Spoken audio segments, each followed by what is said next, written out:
my sister's home, so the background looks a little bit different. I hope everyone has been doing well. Some quick things about what's going on in the city of Philadelphia. For those that do not already know, in the city of Philadelphia, the decision was made by the School District of Philadelphia to resume classes this fall with 100% virtual, at least until November 7th, which is the end of the first marking period. So as a result of the tremendous outpour of people that decided to give their testimony, and I'm talking about students, teachers, school counselors, social workers, nurses, principals, and many parents made their concerns known to the school board. So they went ahead and did and made what I feel is a correct decision at this point for the safety of everyone involved in our educational system. Today I'm bringing on a special guest, someone that I've had the pleasure of knowing for a couple of years. And I'm going to allow him to tell you a little bit about himself while we get into our conversation for today. Allow me to introduce to you Darren Green, also known as Freedom. Welcome to Looped In with Maritza.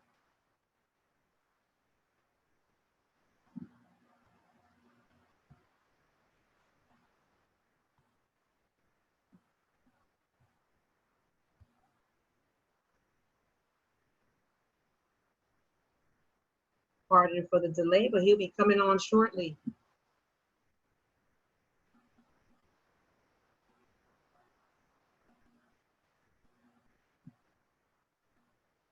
While we're waiting on that, let me also bring something up that I did plan on talking about today. I just read an NPR article earlier today, which indicated that the president and the Republicans in Congress and the Senate have decided not to extend the date by which the Census 2020 numbers are going to be submitted and be recorded.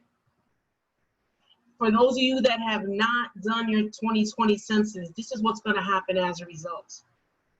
The current legislative map across your city or state is going to be affected. And I'm going to tell you how that's going to happen in a few minutes. Welcome, Freedom. How are you?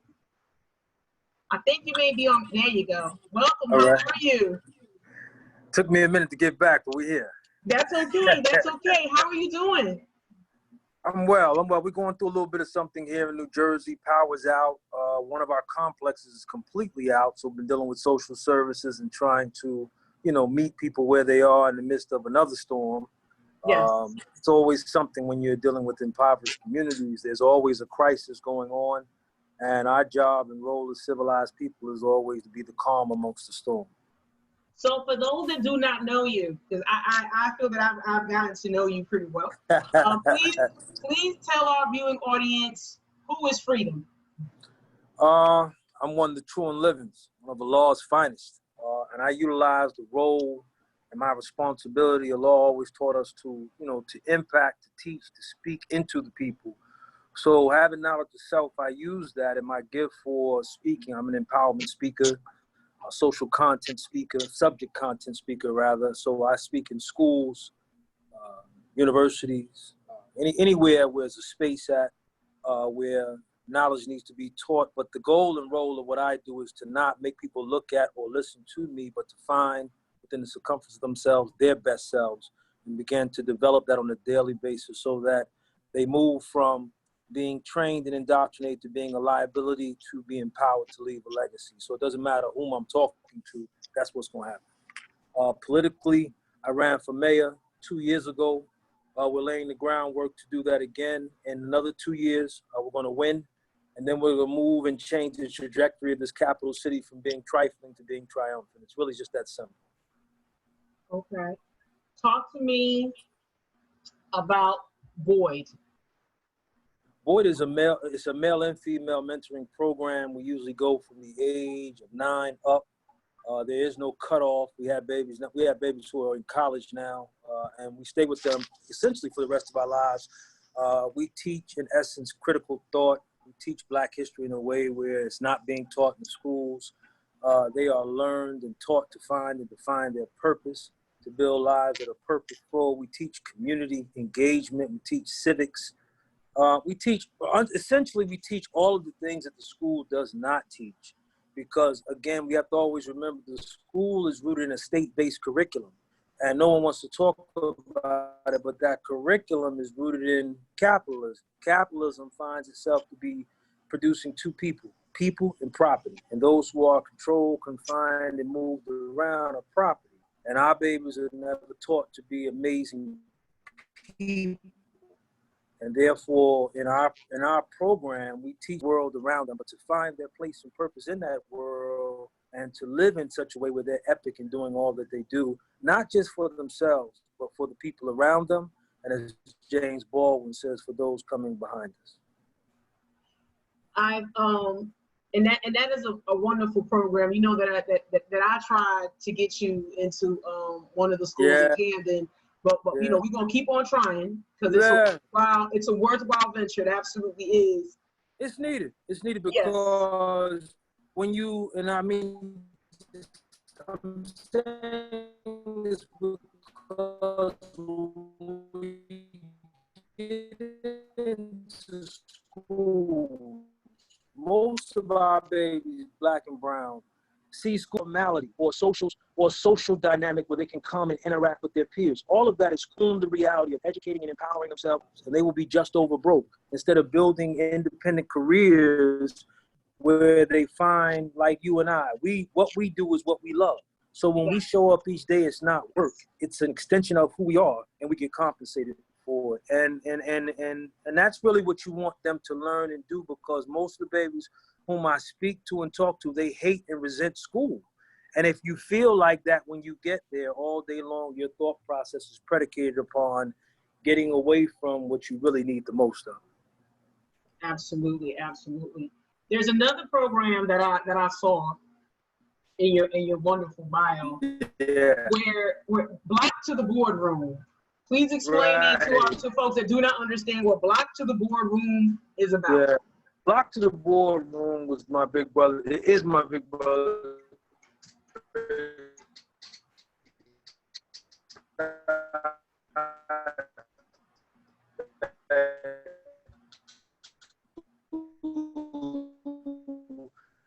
Did over 20 plus years behind in the area of roofing. So for what most of our young people have inside of community entrepreneurial skill sets to build and define careers for themselves. Doesn't have to necessarily be landscaping or roofing or anything like that, but you go through the business format. You learn how to build and develop an LLC. You learn, all the arts and crafts of financing, of banking, all the things that we don't necessarily get taught in our community. And because it's from the block to the boardroom, it means we go right to where people are, which is on the trenches.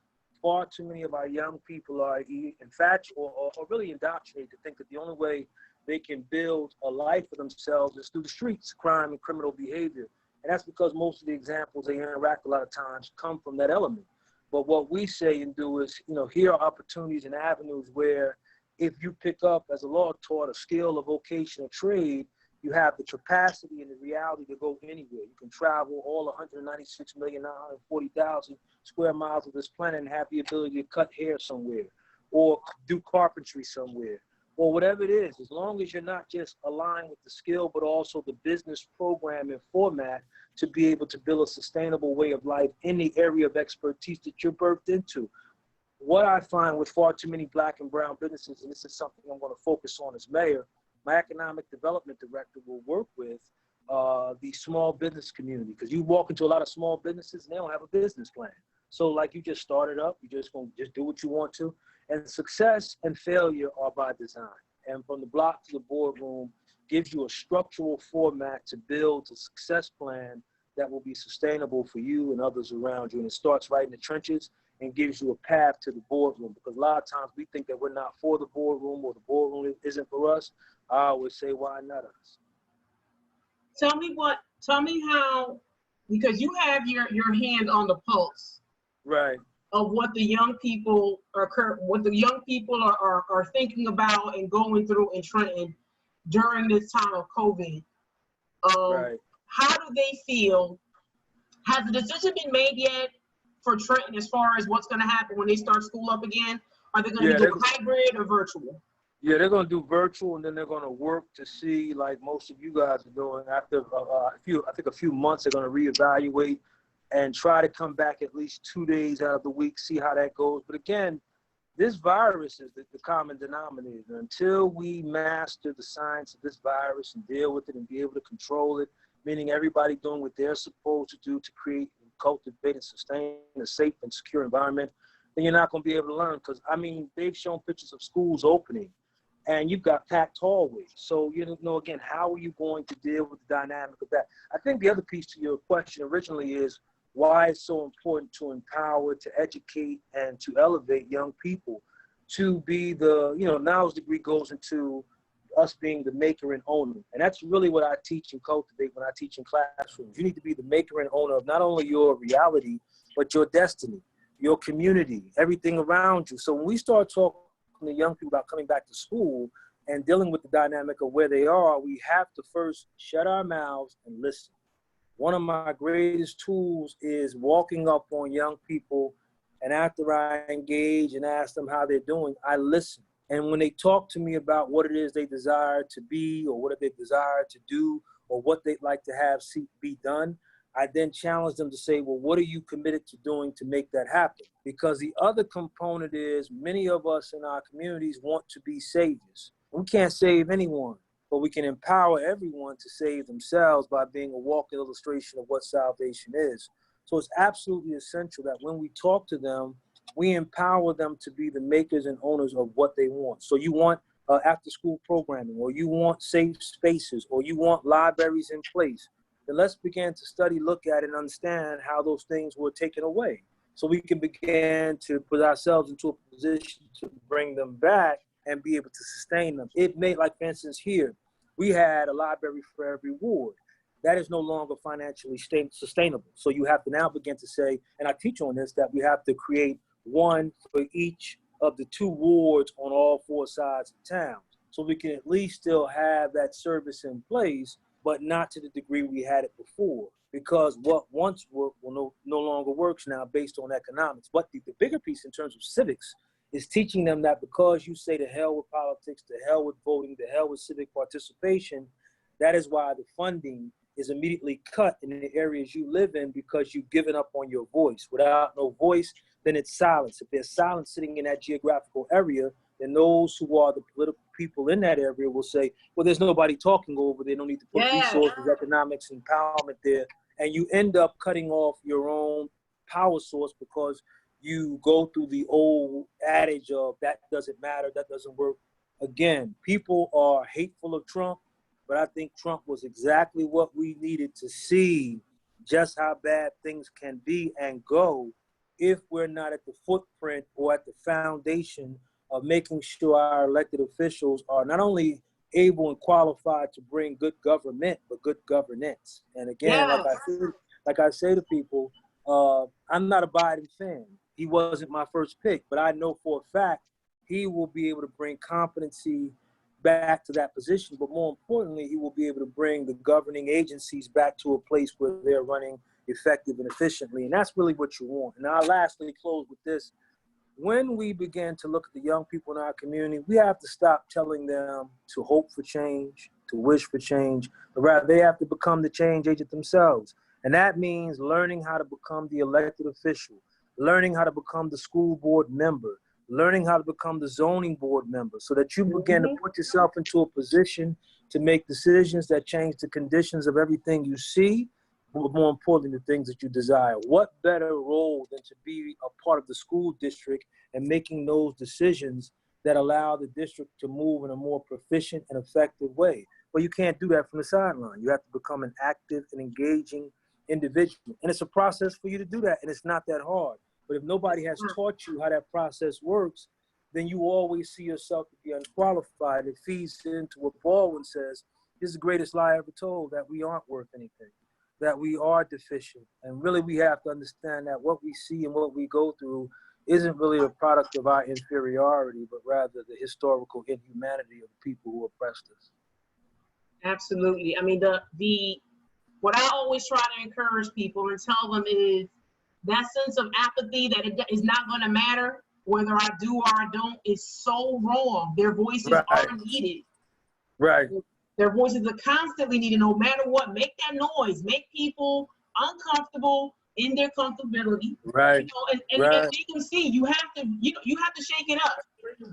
If you don't like what's going on, don't let anybody speak for you. And I honestly feel when a person does not vote, you're letting somebody else be your voice.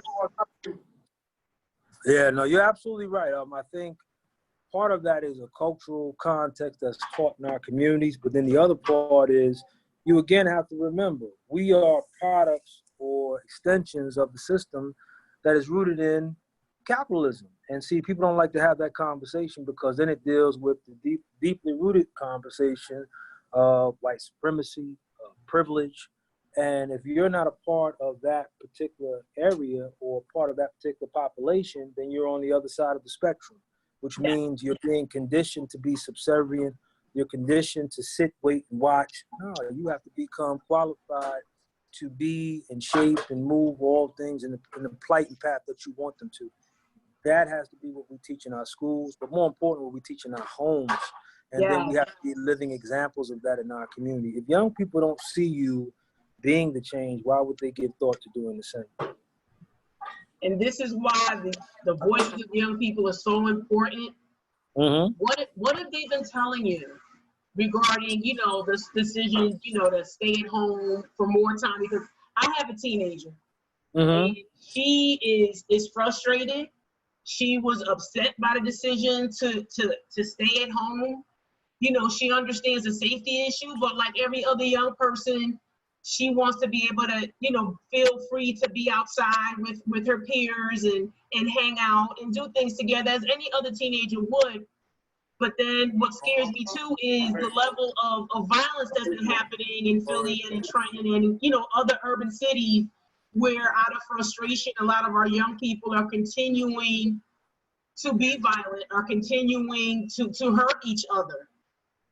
What advice would you give those young people or those parents that they can then tell their young people, we have to really try to be safe and not just from the virus, but from the violence? Right. It is really a twofold reality in terms of what's going on. People in the room. But the reality of it is we have to take ownership of that. We have to, it's almost having the same conversation of when you deal with systemic and structural racism, people try to bring in black on black crime, which is an anomaly that doesn't exist. So the reality of it is you have to have a group, you really have to be empathetic to our young people. Their whole reality has been snatched from them. Everything that they look forward to, everything that was normal to them, you got to talk to them. And you really got to, again, listen to where they are so you can hear where the pain is and then apply love and then, again, strategies to address their reality. So right now, when I talk to them, it's mainly listening and they're frustrated because their whole dynamic is based on social interaction. And when that's taken from them, then a large part of who they are and how they are is taken from them. This is why we race back to spaces now to do Cigar Sunday and have parties and cabarets when it's not safe. You're going through a global pandemic. So when you talk about young people in school, you have to say to them, listen, we're not penalizing you, we're protecting you. And if we put you back in a space where we know for a fact that we have no control over what's taking place in terms of how this virus is operating, and I show them examples. There have been camps that have been open. There have been schools that have been open. And people have taken all the security measures that they could and then some. And things have happened where, the virus has slipped through and people have been impacted. Look at I show them the professional sports. You've got professional athletes who are worth millions to these teams. So they're being secured. They're being protected. They're being tested, which in our communities, black and brown, is very difficult to find in terms of testing. And here they are at the upper echelon of society, and they are still being impacted by it. So it shows right now is not a time for us to be out there like that. And what I say to them in this created moment, right, which is what it is, it's created moment. You're either going to be epic or you're going to be someone who's just going to go along with the go along. Find something in this moment to be anew. Find something in this moment to build differently and use your skill set to do that in such a way where you become a trendsetter. And then as you begin to build that, build an economic reality around it where you can become independent, where you can be a part of something new.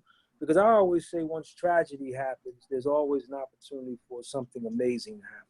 But it's only going to be for those who are qualified and committed to and dedicated to doing it. Most of what happens with young people, and this is one of the words I'm going to use, I got to speak at a camp tomorrow, and the word is going to be resolve. You know, I'm going to teach them the science of resolve. Fourth grader said, well, you know, Mr. Free, resolve means you make a promise to God and yourself to never quit. And I got watery eyed. So, you know, I had to really walk out the room because she just messed me all up with that. But the science of what I find with so many of our people is because we go through so much, we're one of the first to leave out the door when things get difficult. So in this darkened moment, I would say to your daughter, I would say to young people out there, have resolve. Talk to yourself each day on why you cannot quit. Talk to yourself each day into why you must be epic. Talk to yourself each day about what your purpose is, where you're going with things. What does this moment present to you? What is the world in need of? And if you can provide a service or an opportunity or become equipped to deal with some aspect of what this unfolding reality is, you can go ahead and capitalize on it while you're young and become a millionaire. You got to think on those terms before you live on those terms.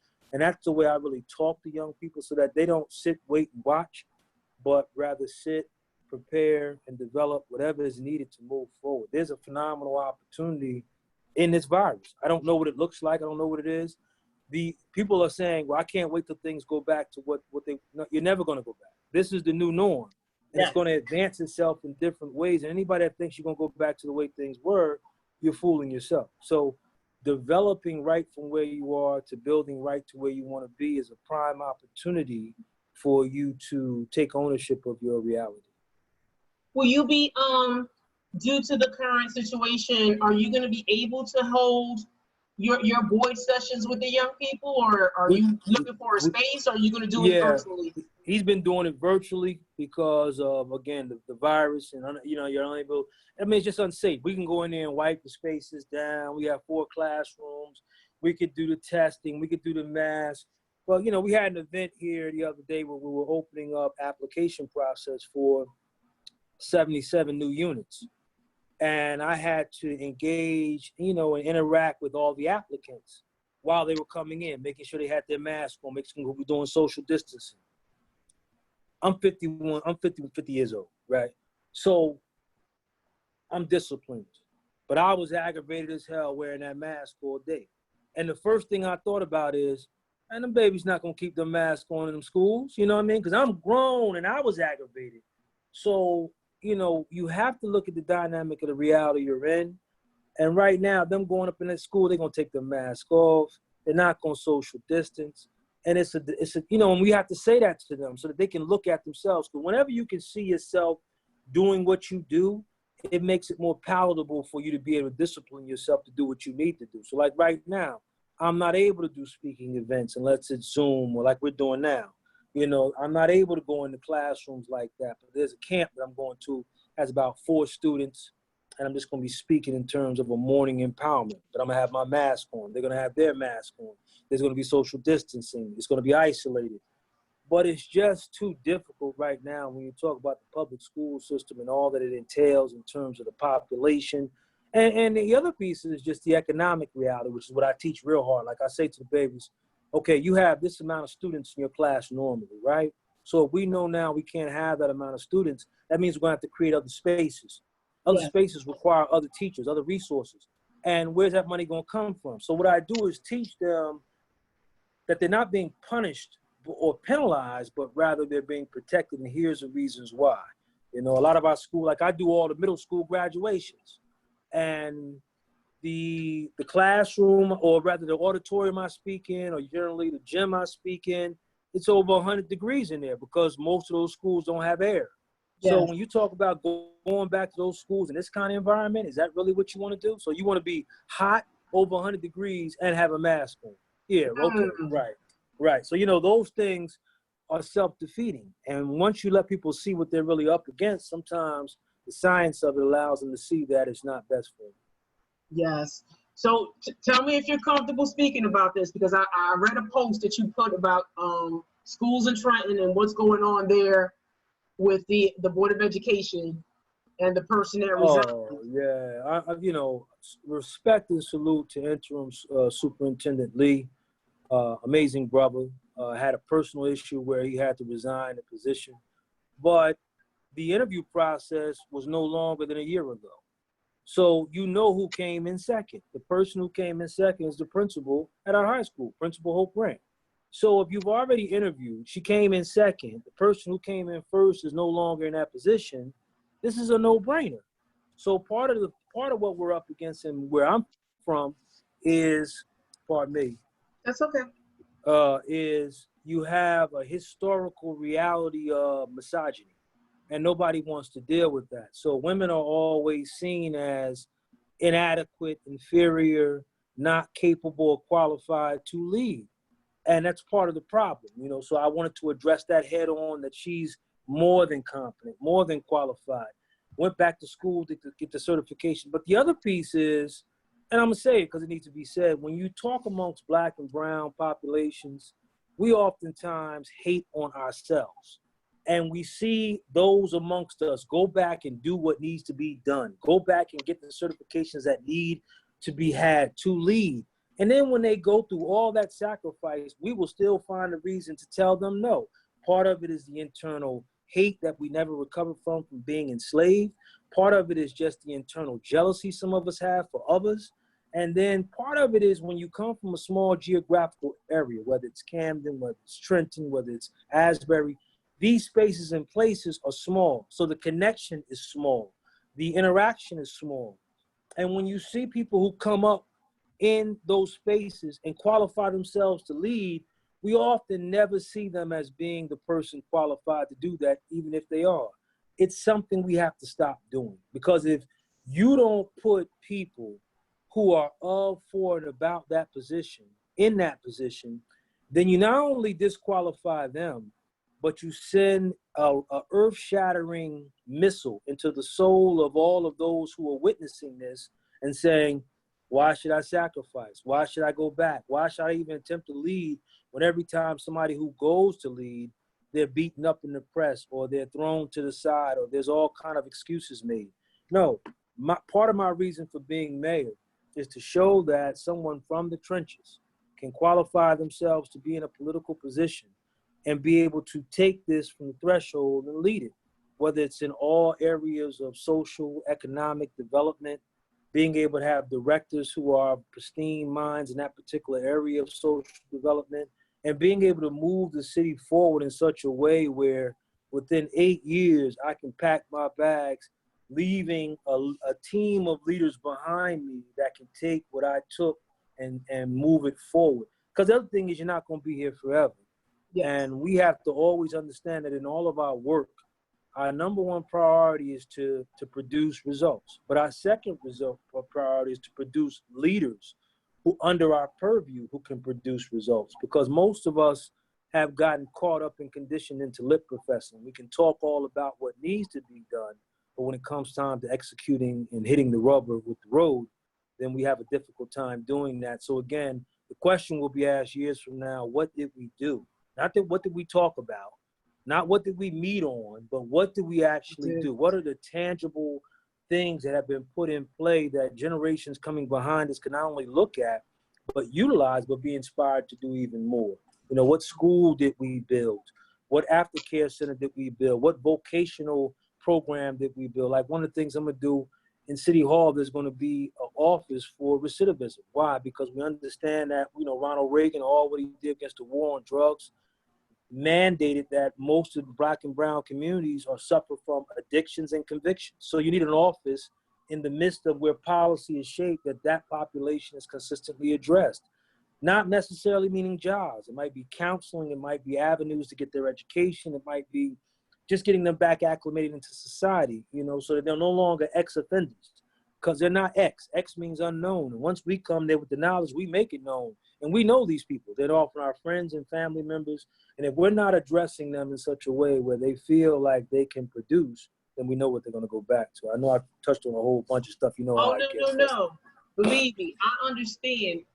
This is why I asked if you can come on here. Right. And that's the other piece. Most of this stuff that we talk about is so interconnected. Yes. We don't like for me as mayor, the number one institution will be the educational institution. If you're not fortifying and producing an institution where minds and lives are transformed, then those coming through the school will populate your community. Those populating the community will either be builders or destroyers. And if the educational system is not producing builders, then we know what it's producing. And that has a direct impact on what you were talking about earlier, that internal violence that goes along in our community. Part of that violence is mental health. Part of that violence is trauma. Part of that violence is unemployment, underemployment, poverty. These are just variables, workforce development, understanding how to build, entrepreneurialism, having an ability to have qualitative housing.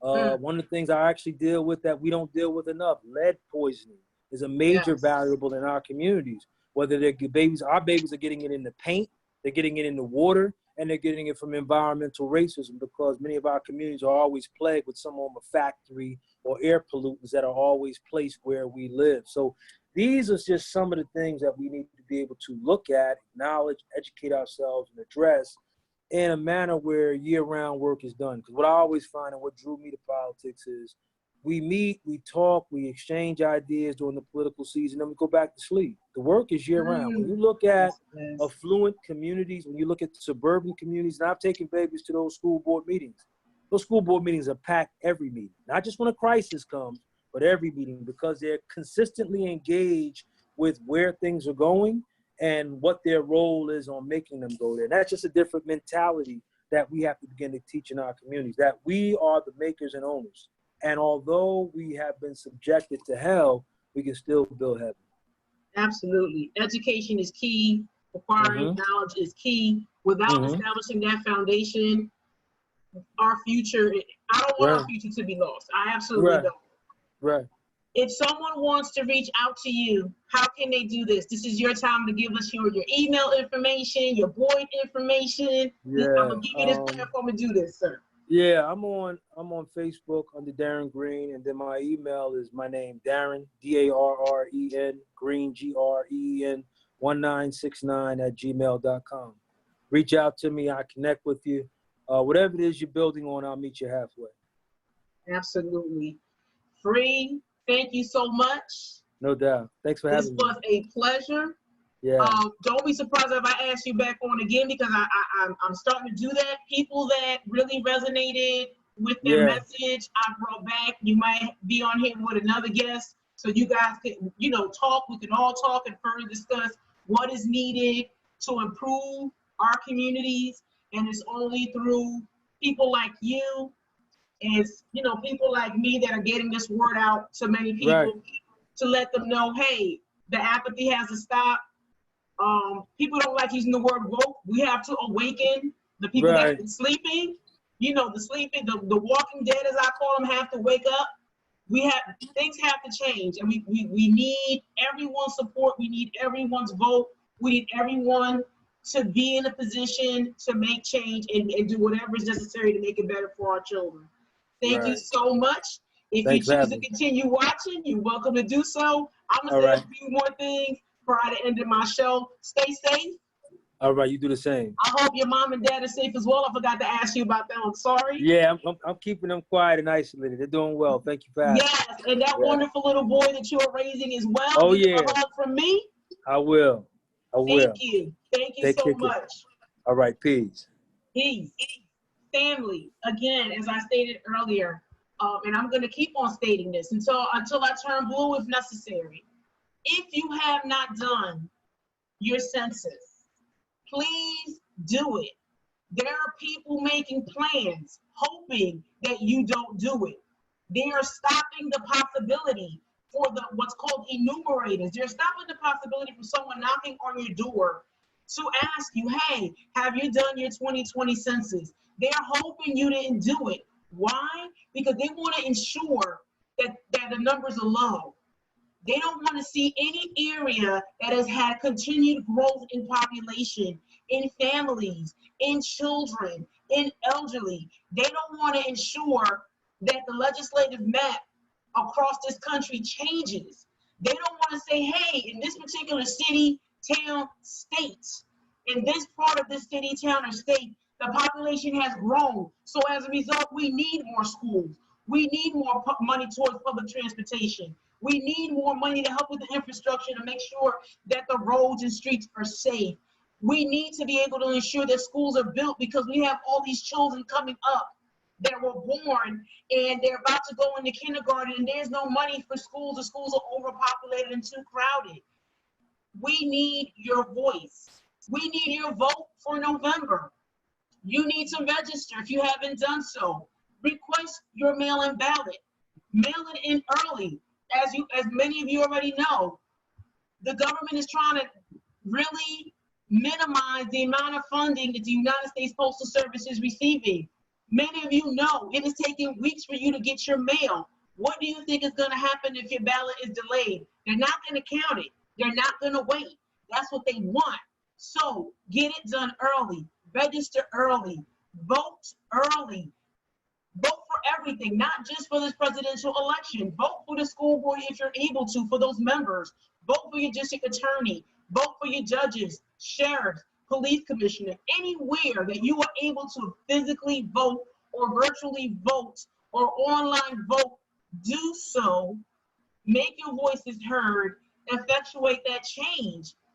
I want to give my sincerest thanks to the National Parents Union for allowing me this platform to be part of a group of people that are on fire. They are all on fire. If you see any of the other shows for National Parents Union, we are serious. We are serious about demanding that all our children, everyone's children, get the education they deserve, get the services that are required so they can succeed.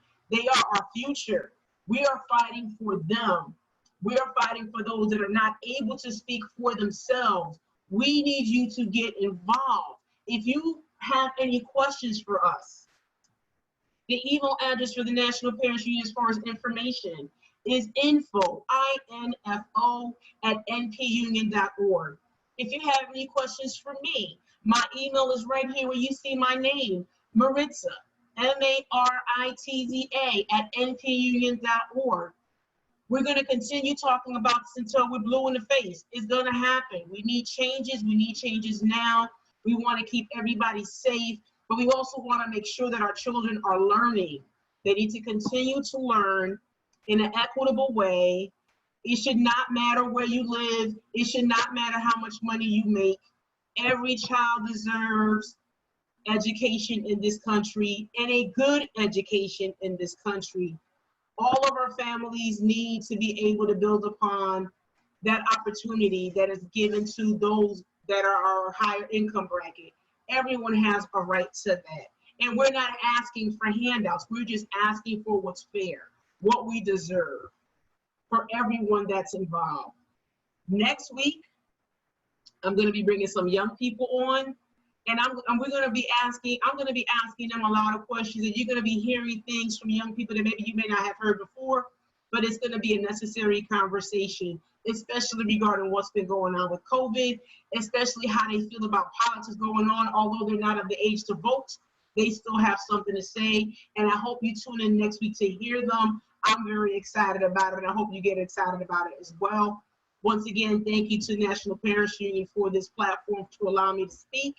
Everyone be safe, stay safe. Thank you very much. Have a good rest of your afternoon.